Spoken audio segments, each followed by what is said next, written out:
Hello students, कैसे हैं आप सभी लोग। आई होप आप सभी बहुत बढ़िया होंगे। तो चलिए फिर लेक्चर स्टार्ट करते हैं। आज के इस वीडियो में हम डिस्कस करने वाले हैं PYQ प्रीवियस ईयर के क्वेश्चन पेपर। प्रीवियस ईयर पिछले कुछ सालों में 2023, 24, 25 में जो जितने भी अकाउंट ऑफिसर्स के जो एग्जाम हुए हैं, ऑडिट इंस्पेक्टर के, अकाउंटेंट के, या जो EPFO का एग्जाम हुआ है अभी 2025 में, ठीक है, इन डिफरेंट एग्जाम के जो क्वेश्चन पेपर आए हुए हैं उनका सॉल्यूशन इस सीरीज में हम डिस्कस कर रहे हैं। एंड इस सीरीज में आज मेरा दूसरा लेक्चर वीडियो है। तो अगर आप अकाउंटेंट की वैकेंसी के लिए तैयारी कर रहे हैं तो ये जो वीडियो की सीरीज है ये आपके लिए काफी हेल्पफुल रहेगी। तो जरूर वीडियो को अंत तक देखिएगा एंड वीडियो पसंद आए तो लाइक करना मत भूलिएगा एंड कमेंट सेक्शन में प्लीज मुझे बताइएगा कि ये लेक्चर आपको कैसा लगा। ठीक है, तो चलिए फिर लेक्चर स्टार्ट करते हैं। तो हर लेक्चर में हम लोग 10 क्वेश्चन डिस्कस कर रहे हैं। पिछले लेक्चर में हमने 10 क्वेश्चन डिस्कस किया था। आज हम लोग क्वेश्चन नंबर 51 से लेके 60 तक देखते हैं, डिस्कस करेंगे। ठीक है, this is the question paper. ये क्वेश्चन पेपर है, स्कैन करके मैंने यहाँ पे पेस्ट किया है। This is the question paper. ठीक है, ये है क्वेश्चन नंबर 56 से लेके 59। This is the question paper. तो ये दो पन्ने जो क्वेश्चन पेपर के हैं ये आज के लेक्चर में हम डिस्कस करेंगे, इसका सॉल्यूशन, डिटेल सॉल्यूशन। ठीक है, तो भले ही अभी आपकी पूरी तैयारी नहीं हुई है, पूरा सिलेबस जो एग्जाम का दिया गया था, भले ही अभी आपने पूरा सिलेबस नहीं पढ़ा है, बट आप ये जो PYQ की सीरीज है ये जरूर देखिएगा। क्यों? क्योंकि मैं इसमें डायरेक्ट सोल्यूशन नहीं बता रही हूँ। देखिए, सोल्यूशन तो आपको गूगल पे भी मिल जाएगा। मैं यहाँ पे डायरेक्ट सोल्यूशन नहीं बता रही हूँ। मैं यहाँ पे डिटेल में हर ऑप्शन के बारे में डिस्कशन करूंगी कि कोई ऑप्शन अगर नहीं है तो वो क्यों नहीं है, इसके पीछे रीजन क्या है। ठीक है, तो आपका एक टाइप से रिवीजन भी होगा, प्लस आप न्यू कॉन्सेप्ट भी यहाँ से समझ लेंगे आसानी से, क्योंकि मैं डिटेल में हर क्वेश्चन को डिस्कस कर रही हूँ। ठीक है, तो चलिए फिर लेक्चर स्टार्ट करते हैं with question number 51। Question number 51 क्या है? अच्छा, एक चीज और है, ये जो क्वेश्चन है स्कैन किए हुए हैं तो थोड़ा सा ये इतना ज्यादा क्लियर नहीं है, तो इसीलिए मैंने वर्ड के फॉर्म में यहाँ पे भी वो सेम क्वेश्चन लिखा हुआ है। ठीक है, तो चलिए स्टार्ट करते हैं कि under the purchase method of amalgamation, जो एमलमेशन के दो इंपॉर्टेंट मेथड है आपको पता होगा। तो इसमें पूछा गया है जो परचेज मेथड है एमलमेशन का, इसमें if net asset value exceed the amount of purchase consideration then it result into. तो कहा गया है कि जो एमलमेशन का परचेज मेथड है इसमें अगर नेट एसेट एक्सीड कर जाए परचेज कंसीडरेशन से, देन क्या होता है? Then it result into goodwill या कैपिटल रिजर्व, या एक ऑप्शन दिया गया है एडजस्टमेंट इन जनरल रिजर्व, या नन ऑफ दीज। क्या होता है? ठीक है, तो मैंने अपने YouTube पे जो लेक्चर वीडियो की सीरीज है उसमें डिटेल में मैंने जो कॉर्पोरेट अकाउंटिंग की जो सीरीज है उसमें मैंने डिटेल में एमलमेशन का यूनिट पढ़ाया है।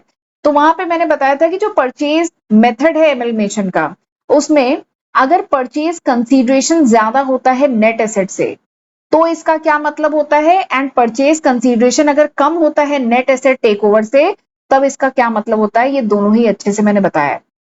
तो देखिए, एमलमेशन में आप जानते हैं दो टाइप की कंपनी होती है, एक होती है ट्रांसफरी कंपनी, एक होती है ट्रांसफरर कंपनी।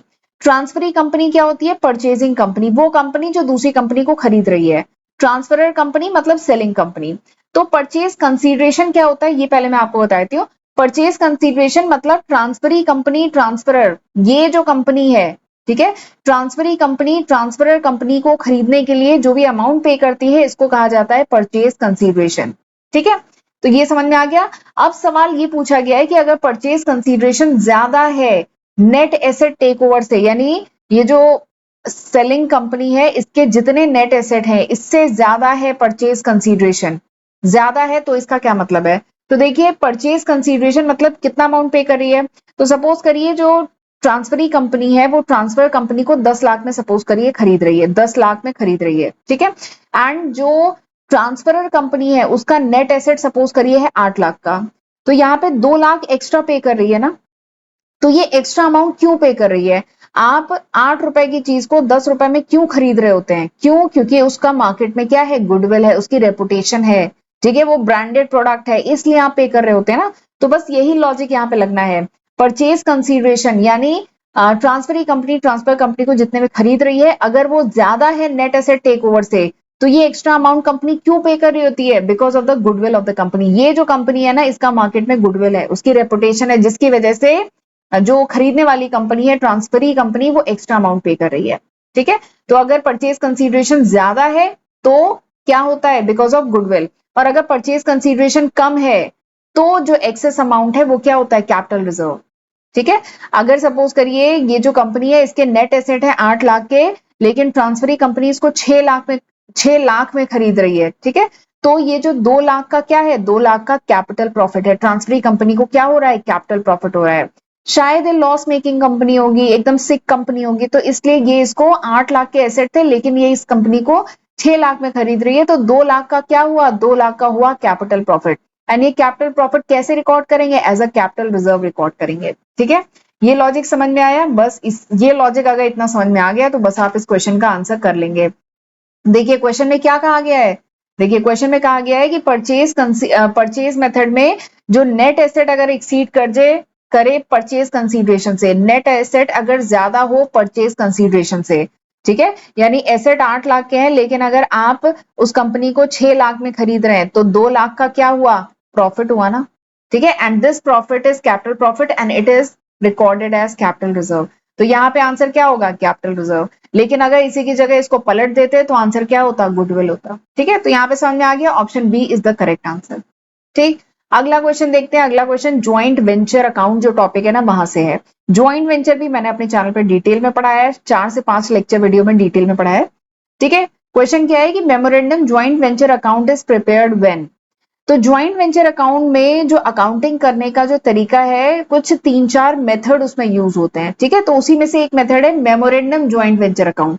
तो सवाल पूछा गया है कि मेमोरेंडम ज्वाइंट वेंचर अकाउंट कब प्रिपेयर किया जाता है, व्हेन। 4 कंडीशन है, a separate set of book is maintained for joint venture, each co-venturer keep record of all transaction, each co-venturer keep record of their own transaction only। ठीक है, तो बता दूं मेमोरेंडम ज्वाइंट वेंचर अकाउंट तब बनाया जाता है जब हर को वेंचरर जो होता है केवल अपने रिकॉर्ड, अपने ट्रांजेक्शन जो है केवल उनको रिकॉर्ड करे। ठीक है, बाकियों के ट्रांजेक्शन नहीं, केवल अपने ट्रांजेक्शन रिकॉर्ड करे, तो अंत में ये मेमोरेंडम ज्वाइंट वेंचर अकाउंट बनाया जाता है। एंड इसके लिए फिर जितने को वेंचरर है उनसे डेटा कलेक्ट करके एक कॉमन प्रॉफिट लॉस निकालने के लिए अकाउंट बनाया जाता है। तो यहाँ पे आप आंसर समझ गए होंगे, ऑप्शन सी सही आंसर है कि ईच को वेंचरर जब अपना खुद का ही केवल ट्रांजेक्शन रिकॉर्ड करे तो मेमोरेंडम ज्वाइंट वेंचर अकाउंट बनता है। देखिए यहां मैंने लिखा है मेमोरेंडम ज्वाइंट वेंचर अकाउंट तब बनता है when no separate set of book is maintain for joint venture and हर को वेंचरर रिकॉर्ड करे केवल अपना ट्रांजेक्शन। ठीक है, तो ओवरऑल प्रॉफिट लॉस तो पता करना है ज्वाइंट वेंचर में, तो उस केस में फिर जो को वेंचरर हैं अपनी इंफॉर्मेशन जो भी डिटेल है उसको शेयर करते हैं एंड अंत में बनता है मेमोरेंडम ज्वाइंट वेंचर अकाउंट। तो आप समझ गए होंगे यहाँ पे आंसर क्या है, option C is the correct answer. आगे बढ़ते हैं अगले क्वेश्चन पे। ये क्वेश्चन भी आसान है, होल्डिंग कंपनी सब्सिडरी कंपनी जो टॉपिक है उससे ये क्वेश्चन है। ये टॉपिक भी मैंने अपने चैनल में डिटेल में पढ़ा है। ठीक है, क्वेश्चन क्या है कि एचएल होल्ड, अच्छा कोई भी टॉपिक अगर आपको मेरे चैनल पे सर्च करना है तो जैसे होल्डिंग कंपनी सब्सिडरी कंपनी, अगर ये जो चैप्टर है ना that is holding company subsidiary company, तो लिखिए होल्डिंग कंपनी एंड पीछे लिखिए अकाउंटिंग मास्टर क्लास, तो मेरा वीडियो आ जाएगा। इसको भी 4-5 वीडियो में कवर किया है मैंने, पूरा टॉपिक डिटेल में न्यूमेरिकल के साथ। वैसे ये क्वेश्चन बहुत इजी पूछ लिया है इन्होंने। क्वेश्चन क्या है कि HL hold 51% share and 10% debenture of VL. एक कंपनी है एचएल, उसके पास क्या है, एक दूसरी कंपनी वीएल के 51% शेयर है और 10% डिवेंचर है। Then which of the following is the relationship between HL and VL. तो आपको बताना है इन दोनों के बीच में किस टाइप का रिलेशनशिप है। ठीक है, अगर इसके पास 51% शेयर है एंड 10% डिवेंचर है वीएल में, तो आप जानते हैं होल्डिंग कंपनी क्या होती है। Holding company is that company which hold more than 50% share in other company. Holding company वो कंपनी होती है जिसके पास 50% से ज्यादा शेयर हो किसी दूसरी कंपनी के, तो उसको होल्डिंग कंपनी कहते हैं। ठीक है, और एक बात और है, डिवेंचर से कोई मतलब नहीं है, डिवेंचर ओनरशिप नहीं शो करता है। ठीक, तो आप समझ गए होंगे यहाँ पे रिलेशनशिप क्या है, यहाँ पे होल्डिंग कंपनी सब्सिडरी कंपनी का रिलेशनशिप है। This is holding company and this is subsidiary company. ठीक है, अब जरा ऑप्शन पढ़ लेते हैं। ऑप्शन क्या है, VL is associate company of HL, VL is subsidiary company of HL, HL is subsidiary company of VL, none of the above. तो आप समझ गए होंगे option B is the correct answer कि वीएल क्या है, सब्सिडरी कंपनी है HL की, एसोसिएट कंपनी नहीं है। एसोसिएट कंपनी मतलब होता है कि 20 to 30% शेयर। एसोसिएट कंपनी मतलब क्या होता है कि वीएल के पास क्या है 22, एसोसिएट कंपनी मतलब होता है कि होल्डिंग कंपनी के पास वीएल के 20 से 30 या 40% शेयर होंगे। ठीक है, तो क्या होगा, तो वो एसोसिएट कंपनी कहलाएगी। 20-30% है तो associate company, but more than 50% share है तो ये होल्डिंग कंपनी बनेगी, ये सब्सिडरी कंपनी बनेगी। ठीक है, तो आंसर समझ में आ गया, option B is the correct answer. आगे बढ़ते हैं अगले क्वेश्चन पे। अगला क्वेश्चन क्या है, at the time of dissolution, dissolution के टाइम। ठीक है, डिसोल्यूशन की बात कब आती है, पार्टनरशिप अकाउंटिंग में। तो अगला क्वेश्चन पार्टनरशिप अकाउंटिंग का है, ये भी मैंने अपने चैनल पे पढ़ाया है। अच्छा, मेरे चैनल पे ना कुछ अप्रोक्सीमेट 1500 लेक्चर वीडियो आज की तारीख तक अपलोडेड है, दोनों चैनल के मिला के। ठीक है, तो इसमें जितने भी टॉपिक ऑलमोस्ट सब मैंने पढ़ाया हुआ है, बस आपको उन टॉपिक को सर्च करके ईमानदारी के साथ पढ़ाई करनी है। तो ये क्वेश्चन क्या है कि at the time of dissolution, dissolution के टाइम क्या होता है। ठीक है, ये चार ऑप्शन दिए हैं। All the assets are transfer to realisation account, only current asset are transfer to realisation account, non cash asset are transfer to realisation account, all of the above must be done. ठीक है, तो आपको बताना है dissolution के time क्या होता है। ठीक है, तो ये चार ऑप्शन दिए हैं, तो मैं आपको चारों के ही बारे में बता देती हूँ। सबसे पहले तो डिसोल्यूशन के टाइम होता क्या है। डिसोल्यूशन मतलब अब पार्टनरशिप फर्म डिसॉल्व होने जा रही है, जितने भी एसेट्स हैं उनको क्या किया जाएगा, बेचा जाएगा, सोल्ड ऑफ किया जाएगा, एंड उनसे फिर कैश आएगा, जिससे जितनी भी लाइबिलिटीज हैं उनका पेमेंट किया जाएगा। ठीक है, दिस इज डिसोल्यूशन, ये डिसोल्यूशन है। ठीक है, तो एट द टाइम अब डिसोल्यूशन के टाइम एक अकाउंट बनता है, एक नॉमिनल अकाउंट बनता है जिसका नाम है रियलाइजेशन अकाउंट। ठीक, at the time of dissolution of partnership firm, जब पार्टनरशिप फर्म डिसॉल्व होती है, खत्म होती है, तो एसेट को बेचा जाता है और जो भी कैश आता है उसको कहां पे रखा जाता है, रियलाइजेशन अकाउंट में। तो डिसोल्यूशन के टाइम एक नॉमिनल अकाउंट बनाया जाता है जिसका नाम है रियलाइजेशन अकाउंट। इसको बनाया जाता है prepare to close the book of business, जो बिजनेस है उसको क्लोज करने के लिए जो बुक बनाई जाती है that is realisation account. And इस रियलाइजेशन अकाउंट में क्या डाला जाता है, तो देखिए एसेट अब पूछा है ना, किस टाइप के एसेट को सेल किया जाता है, तो ऑल एसेट, जितने एसेट होते हैं ना ऑर्गेनाइजेशन के, ऑल सेलेबल एसेट, जितने भी एसेट हैं, current asset, non current asset, fix asset. Current asset मतलब stock and debtor, non current asset मतलब फिक्स एसेट, मशीनरी हुआ, बिल्डिंग हुआ, इन सबको बेचा जाता है। ठीक है, इन सबको ट्रांसफर किया जाता है debit side of realisation account. ठीक, बट इसमें दो चीजें हैं जिसे रियलाइजेशन अकाउंट से एक्सक्लूड किया जाता है। कौन कौन से दो चीजें, ये भी पूछा जा सकता है एग्जाम में, कौन कौन सी दो चीजें। तो रियलाइजेशन अकाउंट में बाकी चीजें डाली जाती हैं, लेकिन कैश या bank balance and fictitious asset, ठीक है, तो ये दो चीजें रियलाइजेशन अकाउंट में नहीं डाली जाती हैं, बाकी सारी चीजें डाली जाती हैं। ठीक है, तो all assets are transferred except these two, सारे एसेट ट्रांसफर किए जाते हैं कैश बैंक को, कैश एंड बैंक बैलेंस को छोड़ के, एंड फिक्टिशियस एसेट को छोड़ के, बाकी जितने एसेट हैं they are transfer to realisation account. ठीक है, तो आप आंसर समझ गए होंगे। देखिए all asset, only current asset तो ये तो होगा नहीं, नॉन करेंट एसेट तो ये भी होगा नहीं, ऑल एसेट। ठीक है, बट इनमें से बस इन दोनों को छोड़ दिया जाता है। चलिए आगे बढ़ते हैं, अगला क्वेश्चन क्या है, a document that does not contain the detail about the final issue price of share being issued is called, यानी आपको बताना है वो कौन सा डॉक्यूमेंट है जिसमें शेयर की फाइनल इशू प्राइस क्या है ये नहीं मेंशन होती है, डज नॉट कंटेन, ये नहीं मेंशन होती है, तो ऐसा डॉक्यूमेंट कौन सा है। Letter of intent, prospectus, offer document या रेड हियरिंग प्रोस्पेक्टस, किसमें ऐसा होता है कि शेयर किस प्राइस पे इशू हो रहा है, 100 रुपए पे, 110 पे, कितने पे इशू हो रहा है वो मेंशन नहीं रहता है, तो ऐसा कौन सा डॉक्यूमेंट है। तो ये डॉक्यूमेंट बेसिकली क्या है, रेड हियरिंग प्रोस्पेक्टस है। ठीक है, ये जो प्रोस्पेक्टस होता है ये तो एकदम फाइनल डॉक्यूमेंट होता है, इसमें सारी डिटेल होती है कि कितने नंबर ऑफ शेयर इशू हो रहे हैं। जो प्रोस्पेक्टस होता है जब भी कंपनी आईपीओ लेके आती है, इनिशियल पब्लिक ऑफर, तब प्रोस्पेक्टस इशू होता है। प्रोस्पेक्टस क्या है, एक स्टैंडर्ड फाइनल प्रोस्पेक्टस होता है, ये फॉर्मल लीगल डॉक्यूमेंट होता है जो कंपनी रजिस्ट्रार ऑफ कंपनी के पास फाइल करती है, उसमें सारी डिटेल होती है उस आईपीओ की। ठीक है, कितने नंबर ऑफ शेयर इशू कर रहे हैं, कंपनी कितना मार्केट से फंड रेज करने का सोच रही है, फाइनल प्राइस क्या होगी, तो प्रोस्पेक्टस में सब मेंशन होता है। ठीक, लेकिन जो रेड हियरिंग प्रोस्पेक्टस होता है ये क्या है, एज पर कंपनी एक्ट 2013 के सेक्शन 32 के अकॉर्डिंग रेड हियरिंग प्रोस्पेक्टस बताया गया है कि ये क्या होता है, this is a preliminary prospectus, ये इनिशियल लेवल का प्रोस्पेक्टस होता है जिसमें फाइनल इशू प्राइस मेंशन नहीं होती है। ठीक है, फाइनल इशू प्राइस या कितने नंबर ऑफ शेयर इशू हो रहे हैं ये मेंशन नहीं होते हैं, तो ये होता है रेड हियरिंग प्रोस्पेक्टस। ठीक, एक और इसमें ऑप्शन दिया है लेटर ऑफ इंटेंट, तो लेटर ऑफ इंटेंट बेसिकली एक कॉर्पोरेट डॉक्यूमेंट होता है, जब भी दो पार्टी के बीच में अग्रीमेंट होना होता है ना, तो ये एक टाइप का प्रिलिमिनरी अग्रीमेंट डॉक्यूमेंट होता है, लेटर ऑफ इंटेंट। ठीक, अगला इसमें ऑप्शन में क्या दिया है, ऑफर डॉक्यूमेंट। तो ऑफर डॉक्यूमेंट एक रेगुलर, कह लीजिए ऑफर डॉक्यूमेंट एक जेनरिक टर्म है। ऑफर डॉक्यूमेंट मतलब कह लीजिए कोई भी ऐसा लीगल डॉक्यूमेंट जिसके थ्रू कंपनी मार्केट से फंड रेज करे, ठीक है, पब्लिक से फंड रेज करे, उसे ऑफर डॉक्यूमेंट कहेंगे। ठीक, ऑफर डॉक्यूमेंट में आपका प्रोस्पेक्टस भी आता है, आपका रेड हियरिंग प्रोस्पेक्टस भी आता है, ये सब आता है। तो it is a more general term. तो आप आंसर समझ गए होंगे, option C is the correct answer. ये जो ऑप्शन सी है, this is the correct answer. आगे बढ़ते हैं अगले क्वेश्चन पे। अगला क्वेश्चन पार्टनरशिप अकाउंटिंग से है।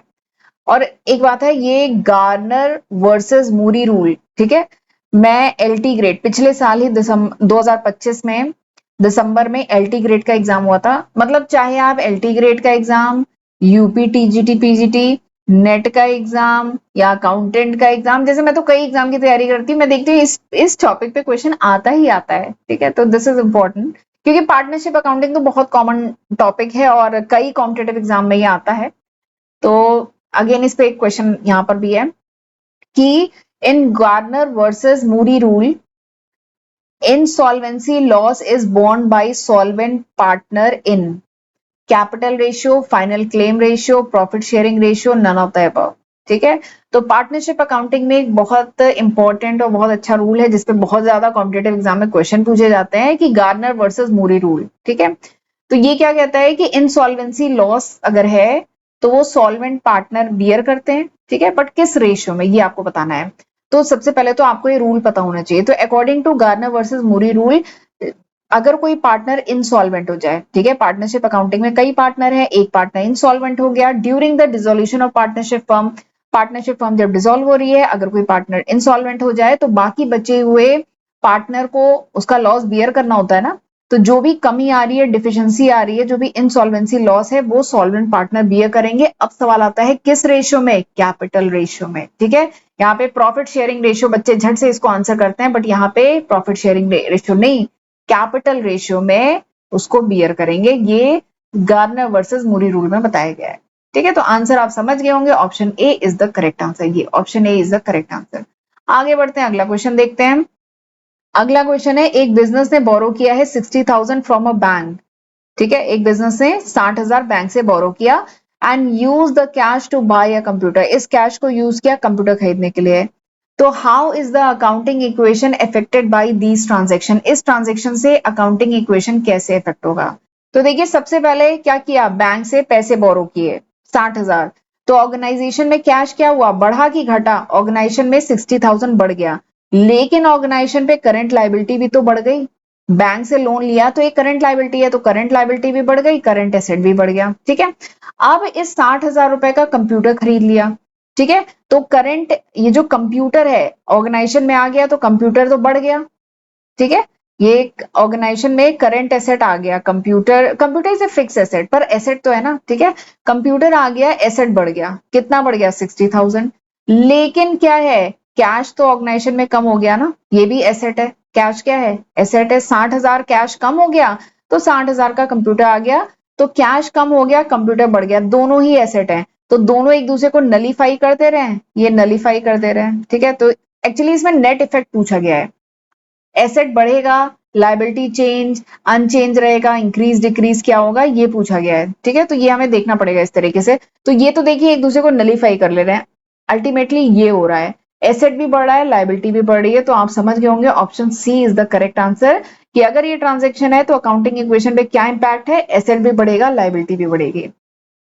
बैंक से बोरो किया तो हमारे ऊपर लायबिलिटी बढ़ गई, लेकिन हमारे पास कैश भी आ गया। ठीक है, एसेट लायबिलिटी दोनों बढ़ेगी, तो option C is the correct answer. अगला क्वेश्चन, ये भी बड़ा आसान क्वेश्चन है कि cash sale of old asset without profit और loss is recorded in the journal by passing the following entry. अगर कोई पुराना एसेट है, ओल्ड एसेट है, उसकी कैश सेल की गई है, कैश सेल मतलब बेचा गया और कैश में पैसा आया है, ठीक है, और इसमें कोई प्रॉफिट लॉस नहीं हुआ है, तो उसकी जर्नल एंट्री में क्या होगा, cash account debit sale account, या bank buyer account debit to asset account debit to cash account debit to asset account, क्या होगा। ठीक है, तो देखिए जो ओल्ड एसेट है वो गया है, ऑर्गेनाइजेशन से बेचा है और कैश आया है। जो एसेट है वो गया है और कैश आया है। तो बताइए जर्नल एंट्री कैसे करते हैं। तो जर्नल एंट्री के लिए मैंने बताया सबसे पहले तीन तरीके के अकाउंट होते हैं। कौन से अकाउंट? Personal account. अगला कौन सा अकाउंट? Real account. अगला कौन सा अकाउंट? Nominal account. तो बताइए यहाँ पे क्या है, एसेट जा रहा है, कैश आ रहा है, तो ये किस टाइप का अकाउंट है? ये रियल अकाउंट है। रियल अकाउंट से रिलेटेड रूल क्या है? गोल्डन रूल क्या है? व्हाट कम्स इन, जो आ रहा है उसे डेबिट करो, जो जा रहा है, जो आउट हो रहा है उसे करो क्रेडिट। ठीक है, तो what comes in is debited, what goes out is credited. तो आ क्या रहा है? कैश आ रहा है ऑर्गेनाइजेशन में, तो cash account debit, cash account debit. और जा क्या रहा है? एसेट जा रहा है, cash account debit to asset account. तो ये एंट्री, ठीक है, तो दिस इज द एंट्री। तो क्या है? Cash account debit to asset account है इसमें, हाँ, option D is the correct answer, cash account debit to asset account. ठीक, आगे अगला क्वेश्चन करते हैं। रिटायरमेंट या death of the partner will not lead to dissolution if, अगर किसी पार्टनर की डेथ हो जाए या अगर कोई पार्टनर पार्टनरशिप फर्म से रिटायर हो तो कोई जरूरी नहीं है कि डिसोल्यूशन हो। ठीक है, will not lead to dissolution if, ठीक है, तीन पार्टनर थे, इसमें किसी एक पार्टनर की डेथ हो जाए या दो पार्टनर, एक पार्टनर की डेथ हो जाए या रिटायर हो, तो partnership firm will not to dissolution if, ये डिसॉल्व नहीं होगी अगर remaining partner are agreed to continuing it, there is no consensus on future, deed does not specify anything on it, या none of these। क्या होगा इन चारों में से? ठीक है, तो अगर ये किसी कोई पार्टनर अगर रिटायर हो जाए या डेथ हो जाए तो डिसोल्यूशन नहीं होगा। अगर बाकी इसकी डेथ हो जाए या रिटायर हो जाए तो अगर बाकी पार्टनर ये अग्री करें कि वो बिजनेस को कंटिन्यू करेंगे तो क्यों डिसॉल्व होगा? तो ऑप्शन ए, ये तो बड़ा इजी क्वेश्चन था, तो ऑप्शन ए, रिमेनिंग पार्टनर अगर अग्री हो गए कि कंटिन्यू करेंगे तो क्यों डिसॉल्व होगा? नहीं होगा ना। तो वही है, रिटायरमेंट या death of the partner does not necessarily lead to dissolution of partnership firm, अगर रिमेनिंग पार्टनर म्यूचुअली अग्री करें कि वो बिजनेस को कंटिन्यू करेंगे। ठीक है, तो this is correct, option A is the correct answer. अगला और ऑप्शंस आप पढ़ लेते हैं। There is no consensus on future, अगर फ्यूचर को लेके कोई सहमति नहीं बन पा रही है तब तो डिसॉल्व हो सकता है। ठीक है, इसमें डिसॉल्व हो सकता है। Deed does not specify anything, अगर पार्टनरशिप डीड में कुछ भी स्पेसिफाई नहीं है तो भी डिसॉल्व हो सकता है, या नन ऑफ द फॉलोइंग तो कुछ मतलब ही नहीं है। बट अगर पार्टनर उसे कंटिन्यू करना चाहे तो बाकी पार्टनर मिलकर पार्टनरशिप फर्म को चला सकते हैं। ठीक है, तो इस तरीके से ये हमने डिस्कस किया। चलिए फिर आज का लेक्चर मैं वाइंड अप करती हूँ, अगले लेक्चर में अब हम पार्ट 3 इसका डिस्कस करेंगे। ठीक है, तो चलिए अब आपको पता है आपको क्या करना है। वीडियो पसंद आया हो तो प्लीज इसको लाइक जरूर करिएगा, एक एक वीडियो बनाने में बहुत मेहनत लगती है, बहुत एफर्ट लगता है, तो प्लीज मुझे फीडबैक देके ही जाइएगा, केवल 1 सेकंड का समय लगेगा। एंड वीडियो पसंद आए तो लाइक करना है और कमेंट में मुझे फीडबैक जरूर देना है, और इसमें क्या इंप्रूवमेंट किया जा सकता है ये अगर आप बताना चाहें तो वो भी जरूर बताइएगा। ठीक है, तो चलिए फिर मिलते हैं अगले लेक्चर वीडियो में, तब तक अपना ध्यान रखिएगा। God bless you.